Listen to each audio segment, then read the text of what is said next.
The famous Kawhi Laugh is back, but it's not Kawhi doing it this time. Also, with the possible return of KD tonight, could the Warriors actually make a historic 3-1 comeback and finally clear their name once and for all? What's going on, Fumble fam? It's your boy Chris, but you can also find me over on my YouTube channel, CK2K, but make sure you subscribe right here, hit that notification bell, and don't forget to like this video. Now, tonight's the night, people. Win or go home for the Warriors. The same team that have been consistently to the NBA Finals for the past 4 years. And now we are hearing all of the Warriors players saying their final words. Before we even got to this point, at the very start of the season, the laugh that shocked the world sounded a little something like this.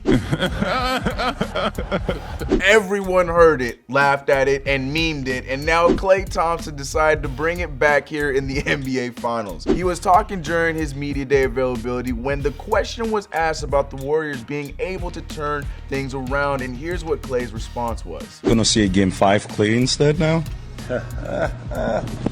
Ha! Intentional or not, it sounded similar, but we won't really know until we put them together. As you know, I edit these Fumble videos, and thanks to the homie Def Pen Hoops on Twitter, he already put them side by side so I wouldn't have to do the work. My guy. Now, do you guys think they sound similar? Game 5 Klay instead now? Now, other than Kawhi's emotion circuit malfunctioning, they weren't too far off. Outside of the laugh, Klay had more to say about the Warriors and their chances moving forward in the series, or this possibly being the end of the Warriors dynasty. As I mentioned earlier, the Warriors have been in the finals for 4 consecutive years, and the team managed to pull away with 3 championships. Klay Thompson was one of the few names who have been there from the beginning, and if the Warriors are able to turn this around tonight, this would be his 4th ring. After losing their only finals in 2016, the Warriors managed to sign Kevin Durant, and they haven't lost in the finals since. Fast forward to now, and there's a strong possibility KD won't be in Golden State much longer. Klay had a few things to say about this very real possibility, starting with how he's handled his time with the Warriors. And it started way back, 2014, so you wish to have no one in sight, but everything that's great always comes to an end. Damn, man. Although it's true, it's still rough to hear it out loud. And he also went on to say this. Go out and enjoy every minute you do with the group of guys you got, because it's in professional sports.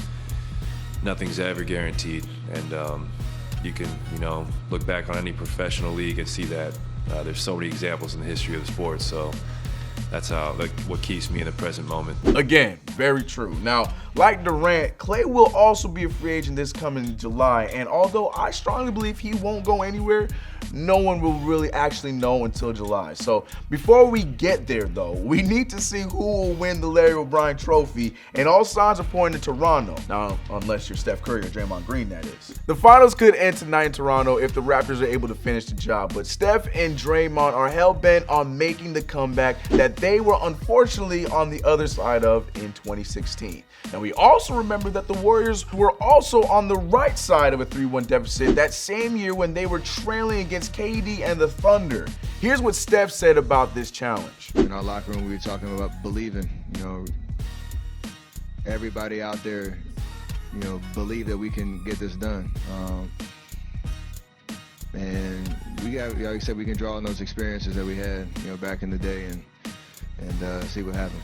Draymond Green is also keeping the dream alive, and he simply said, I've been on the wrong side of 3-1 before, so why not make our own history? It's still uncertain if KD will return tonight, but the Warriors are preparing for the pivotal Game 5 with or without him. Steph knows that the majority of NBA fans are rooting against them, and he's not bothered by that at all. He said, nobody's going to feel sorry for us at all. It's just a matter of can we get it done or not, and we're going to leave it all out there starting on Monday. It's going to be a doozy tonight, so who you got? Let me know in the comments below. It's been your boy Chris, and his voice is running away. Hopefully it'll get better throughout the day, but I'll catch you guys in the next video.